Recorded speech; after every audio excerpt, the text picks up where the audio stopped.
last week. But I'm going to stick with Freo. I reckon home ground, they'll get the job done. You love a stat, BT. Yeah. 80's the magic number for Fremantle tonight. If they score 80 points, they're 15-0 this year. So they need to get to that number and they'll win the game. We're away. First semi-final, Fremantle and Port.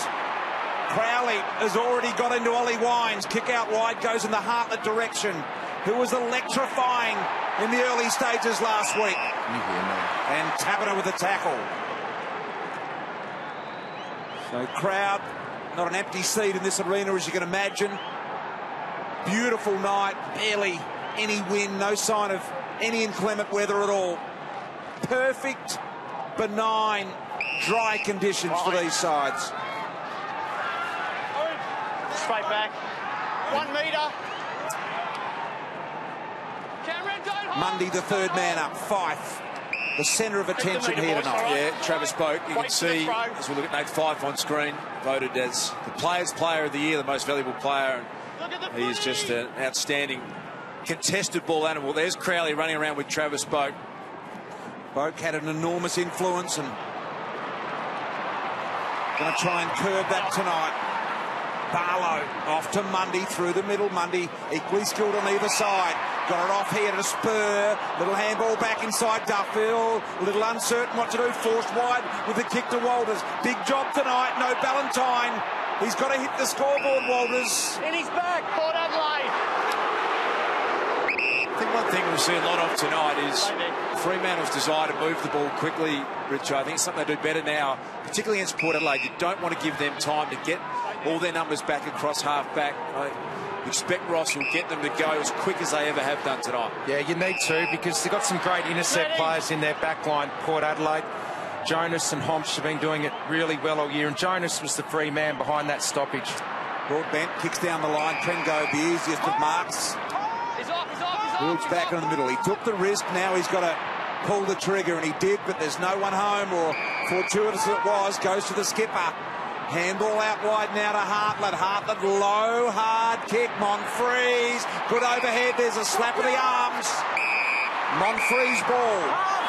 And that was the first look at the transition of Port Adelaide, and they were able to get goal side. That's 50 metres. He did not give the ball back in a direct fashion. And Monfries would never have made the distance there. He's only a 40-metre kicker. So that is a silly, silly error. Yeah, it was, BT, and he just took his eye off where he was throwing it, so it wasn't intentional. He wasn't trying to be belligerent. He just mistimed the throw. That's a big penalty to start this game. Monfries directly in front for the first goal of the game.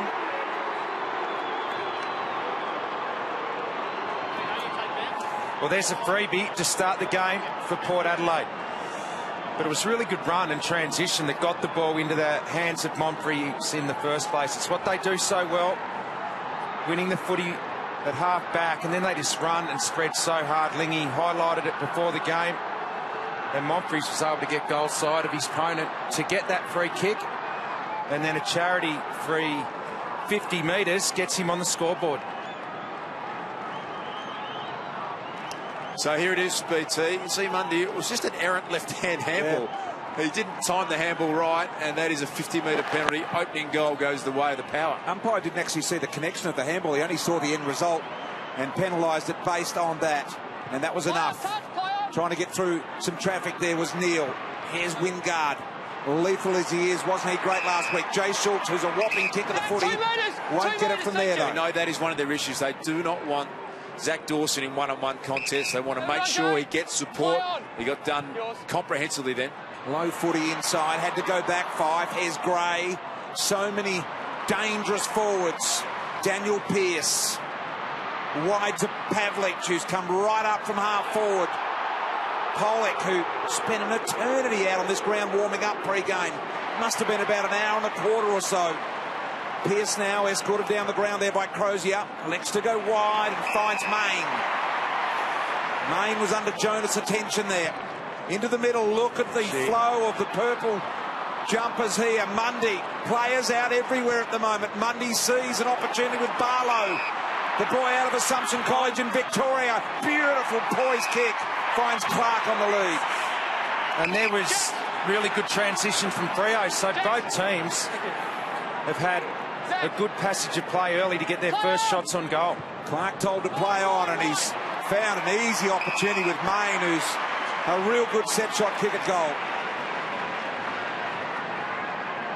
That was good by Main. He was the man who started it at the half-back line. Here he is here. Really good hands. Sorry, Rich, isn't that the great change in style of the Fremantle Dockers? I don't think they would have taken that kick last year.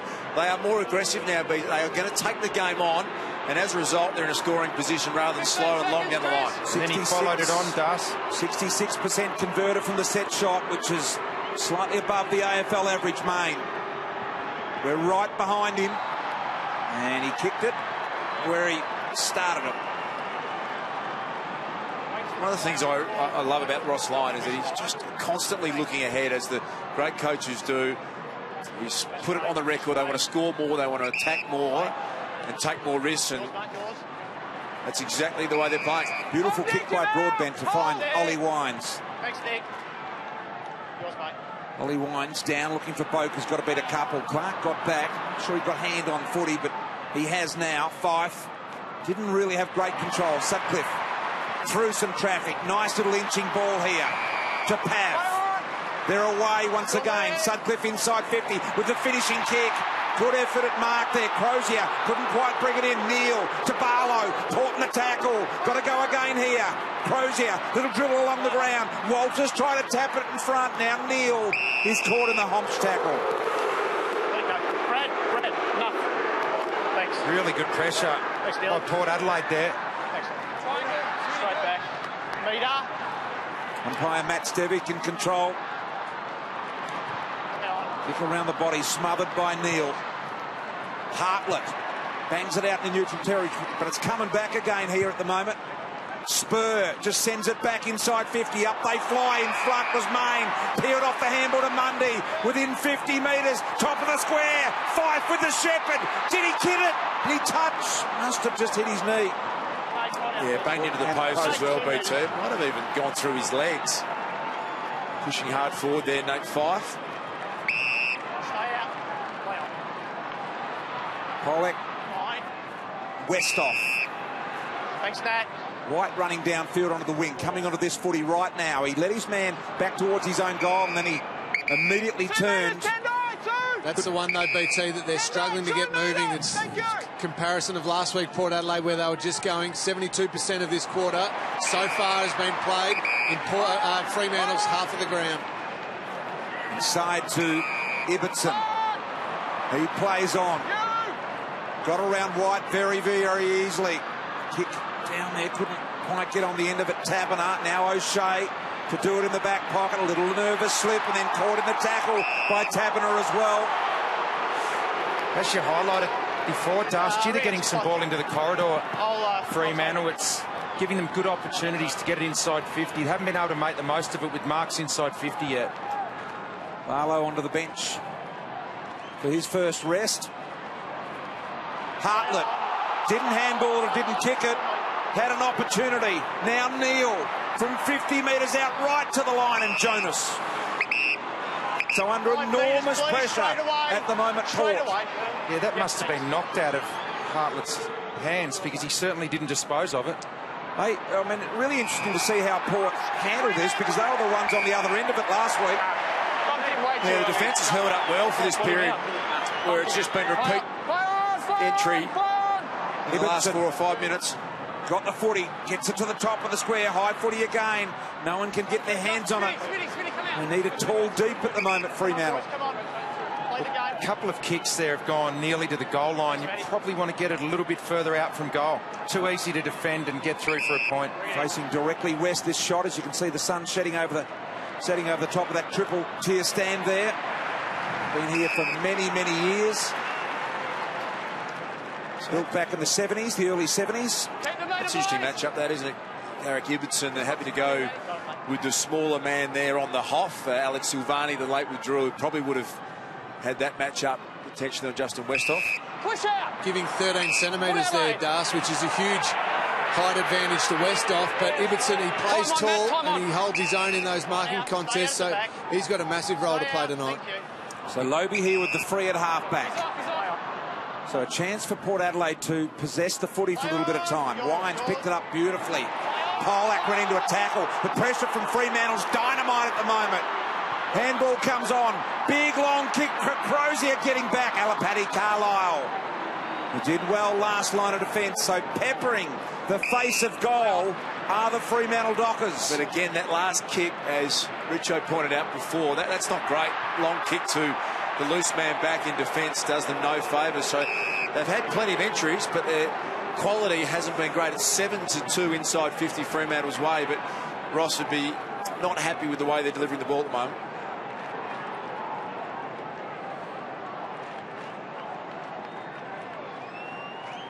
Westhoff, Lobe over the top, the double team on there.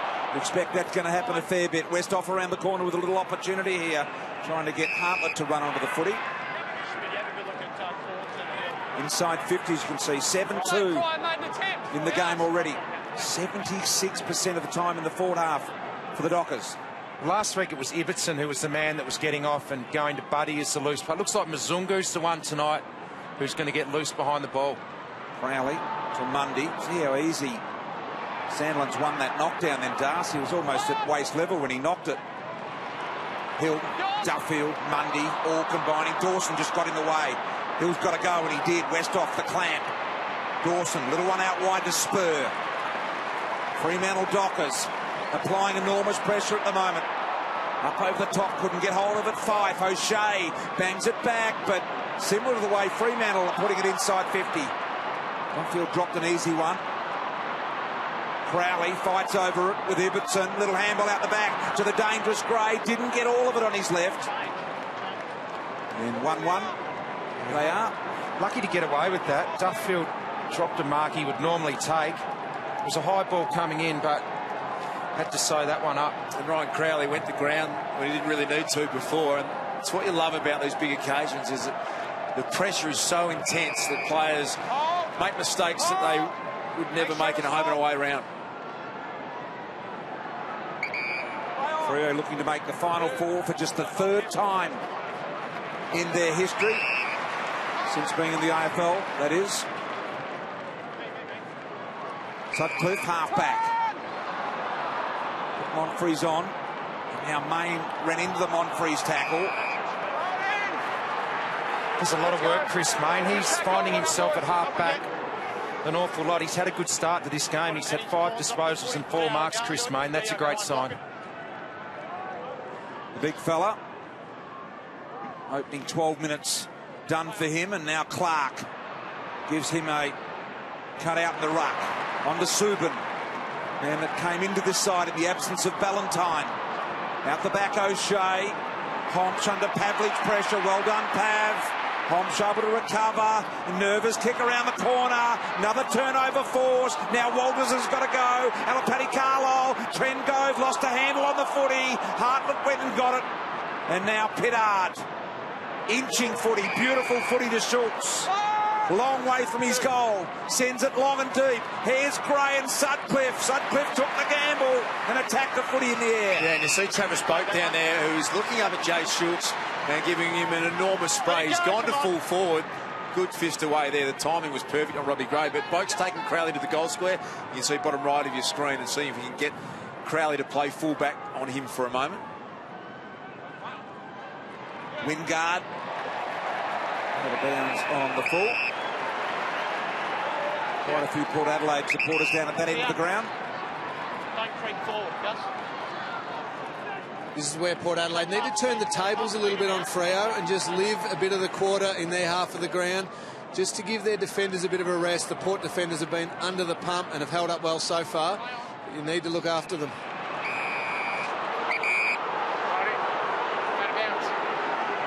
You just see there, Kane Corns has got the tagging roll on Stephen Hill. He's had that roll on in the last 3 times and kept him to an average of about 15 possessions, which is well below the output of Stephen Hill. So it's a big challenge for him tonight, Lee, isn't it? When you know a tag has got the wood over you, they really need a big game from Stephen Hill. Yeah, absolutely does. Got to find a way to work through that one. Maybe try a few different things. Just find the footy and get yourself involved in the game. See, that ball didn't keep rolling for Main, but Pearce was able to come through.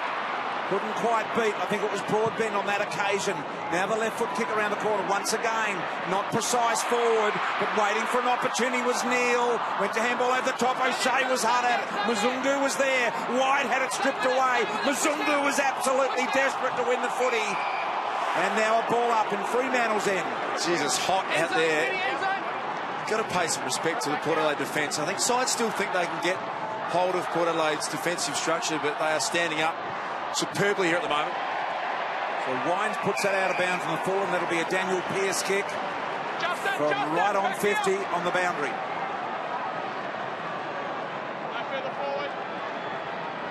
Maybe Get a good look at it here, BT. They're not deep pockets. They're pretty narrow. just his best kick would do it. Daniel Pearce doesn't go for it. Pops it up to the top of the square. Elevation high. Almost took a ripper there, Walters. Out the back. Main. Little punch on. Got it to Fife. Snap it, goal. Dockers have got there first. Chris Main, he's been great in this game so far. He's worked all the way to half back. He just does the one percenters. He tackles, he chases, he harasses. He does stuff like that. He knocked it out. It was a great finish by Nat Fife, but Chris Main, he's a desperate player. A real team player, does everything required. Great play and a good set up kick there by Daniel Pearce. He knew he couldn't kick the goal, put it to the disciplined spot. Well, the players have voted this man on screen here as the best player of the year, Nate Fife. He's the players' player for 2014. So much respect for how tough he is, how competitive he is. He's a complete package, Nate Fife. He's got every aspect you love in champion player. He knew he was going to absorb enormous pressure. Did that while kicking, all in the one action. Barlow's ball was smothered out of the middle of the ground. There's the second crack at it at ground level. This is Michael Barlow. Mine, you've got it in there, Brad. Thanks. Worth noting tonight, Matty White This way, guys. didn't see the game out last week, went to hospital, had scans on his jaw. He's got a little crack in his jaw, and he's out there playing. That shows you the courage of these AFL players. Great effort by Matty White. Push in the back, Fremantle. Got him up, you're in his back. Stay there. Play on. So Lockie Neal playing a good game at the moment around the back. To Pearce, Sandilands now Mundy again. Will pump it inside 50. Can he find someone this time into the pocket? Here they come. Tabata. Beautiful punch away there by Honch. Did well not to infringe. Good contest, said the umpire. Yeah, I'm really enjoying the fact they're letting those little 50-51s go. You could play that, but I think he defended pretty well on that occasion.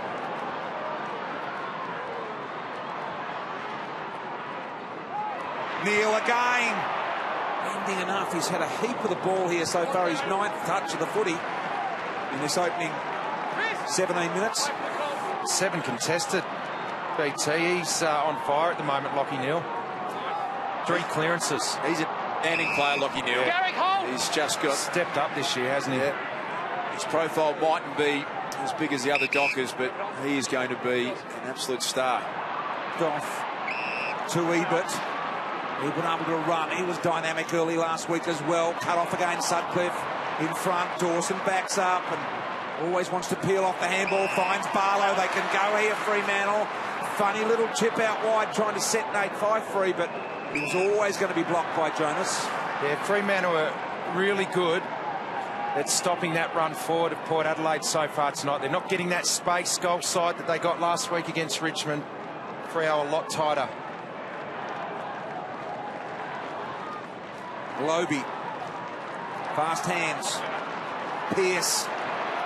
Caught in the tackle. The cough up here, White. Looking for the give and go. On to Monfries. Goes to a genuine one-on-one. Schultz is down there with Dawson. Did well, Dawson. He needs help now. Here's the dangerous Wingard. Dawson doing it all. Committed Sutcliffe. Really well done in the end. And here's that man Neil again. Muzungu. Now Fremantle are under enormous Port Adelaide pressure. They're going back. Muzungu's got to go. Commitment here. Schultz comes in and uses his ball. Monfries, they're all there. Sutcliffe locks it in. Come from the front. Come from High the front. tackle. High tackle. Right out. Straight behind Matty. Come Sutcliffe's from the ball. front. Nah, straight back. Hold there, Matty. Umpire Justin Schmidt in his 282nd game. Down to our last 6 umpires of the year as well. 3 of them on display here tonight. How's his work rate, Chris Mayne, so far? Sensational, Richo, as he finds Crowley. Up the line is Walters. Gee, Fremantle have set this up well. Those 3 kicks there, everybody worked back as a group, blocked, and just let the one bloke get out on a lead, and they've already worked it to the wing by doing it. Down the line for Walters. Clark just wanted to swat it over the line.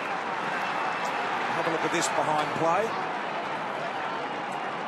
I mean, putting some work into Kane Corns off the footy. I saw Zach Dawson have a little go there. There was just a little one umpire on the scene, nothing in it, but they're trying to make sure that Stephen Hill gets a little bit of space. Boak, Neil all over him. Fife, even under enormous pressure. Hill, back to Neil. Out the back door to Subin. A left little foot on it. Got it deep inside 50. Barlow was there, couldn't hold the mark. Here comes Clark. Picked it up like a little man. Kicked it like a big man. Had too much time in the end, Zach Clark. A little bit of lingy about it, that one. Lingy was only a metre out, though. Yeah, I was going to say, I reckon mine was a touch easier than that. What do you make of this start in terms of the pressure war? Who's winning that, Lingy? I think it's Fremantle at the moment. I know it's very even on the scoreboard, but Fremantle again, mark inside 50 to Barlow. They just keep peppering it in there. The Port Adelaide defenders have held up remarkably well, but weight of numbers eventually will tell against you, and they need to make sure they get their flowing play going, get the ball down the other half of the ground. He was free forever there, Barlow, but the kicker just waited. I'm not sure who kicked it, but they waited and waited until Barlow could get inside 50 within range. It was a really smart kick. Yeah, Ibbotson, I think it was Ibbotson, was it? Yep. Barlow from just inside 50. A kick that he will get the distance. Now it's all down to accuracy. The crowd like it. They rise. He supports. And a goal to Freo. Yeah, big goal there to Michael Barlow. Very consistent set shot goal kicker. And now it's reward for a bit of effort here for Fremantle. They had a lot of the footy in their forward half of the ground. The Port Adelaide defence have been really solid, but eventually you keep that weight of number coming in. Side 50s are 11-7. And he's got the new wheels too, Michael Barlow. I think the bright yellow boots tonight.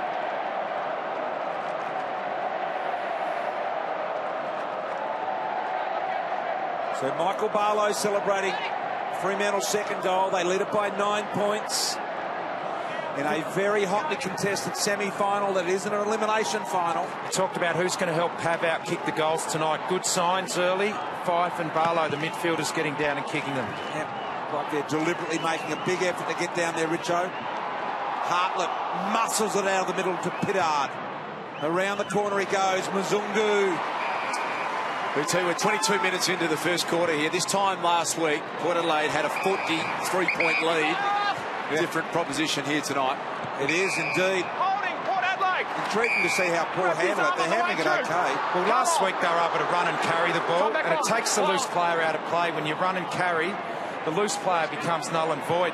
Freo forced them to kick the ball, and you kick it straight back like this. Dawson had to go. He had to commit.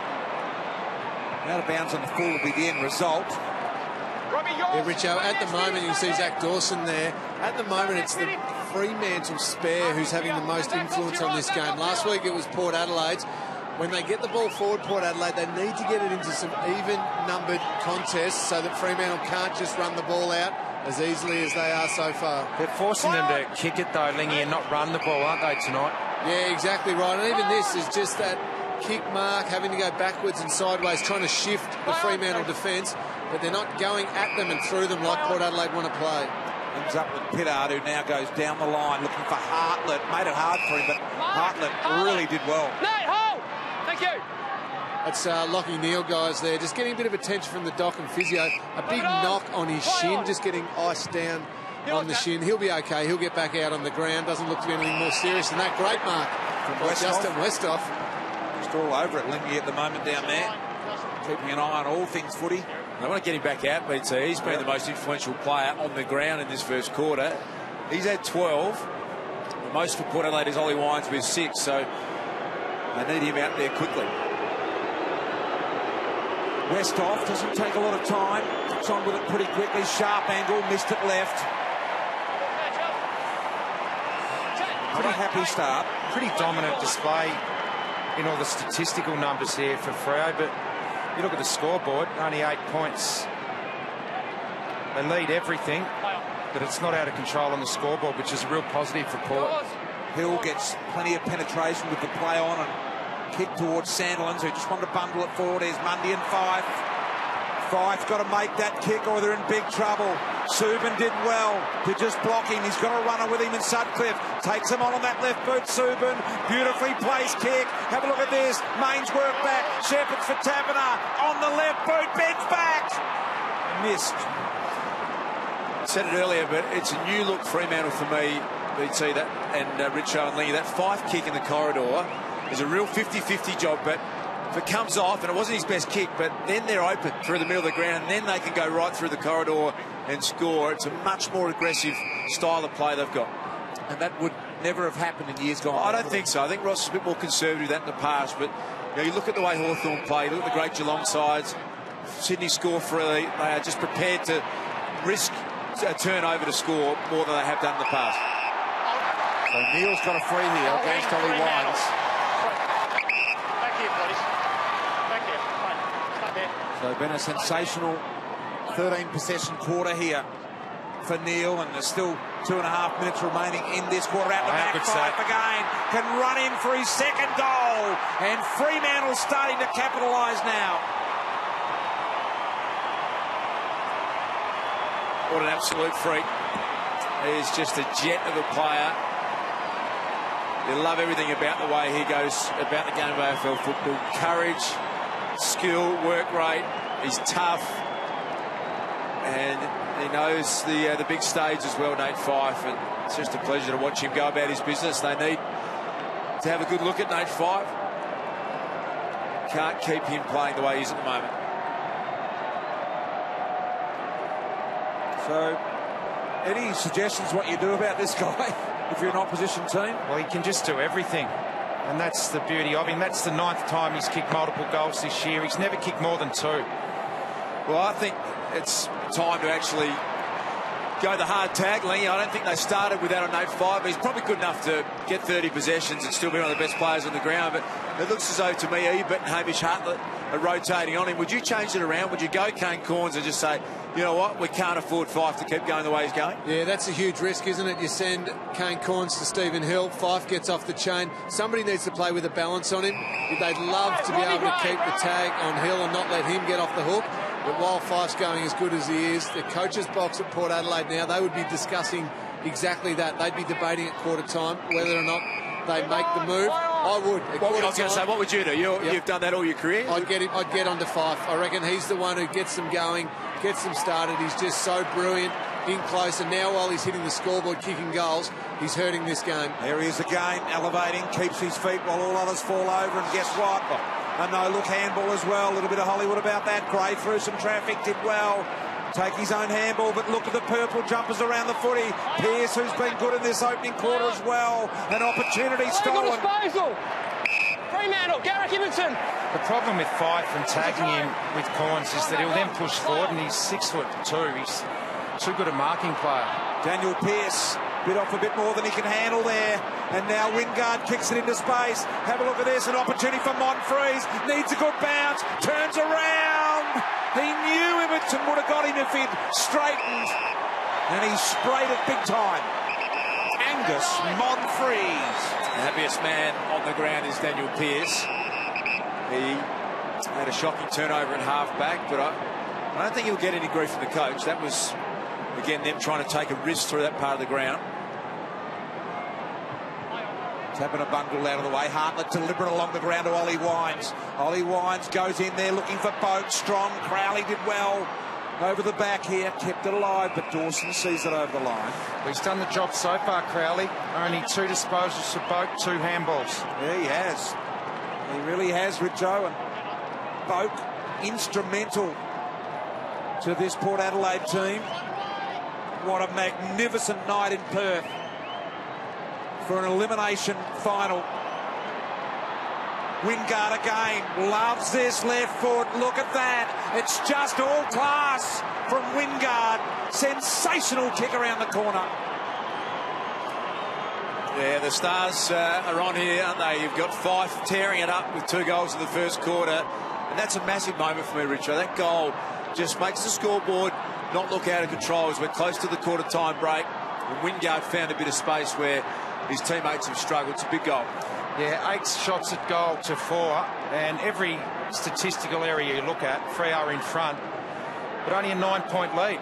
So they can go in at quarter-time, Port, reassess things, and we know how quickly they can score. When it's their turn to have a period of dominance, we know they can score quickly. Well, we know the West Coast Eagles are out of the competition. Neil Danaher, you can see there, I think Adam Simpson was just to the right there. You can see. So a few of the West Coast boys enjoying the action here.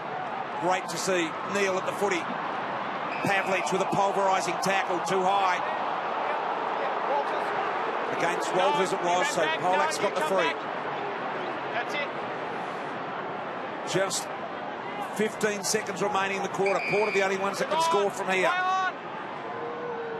So they've just regained their composure a little bit here, Port. Michael Hall. Well done, Lobie. Sandilands got back in the hole, and he presented up to take the mark. Thank you. So the siren sounds for an entertaining, high-pressure quarter of football it was. First goal went to Port, and then Fremantle got the next 3. And a late one from Wingard sees a Fremantle lead of just 9 points at quarter time in the first semi-final.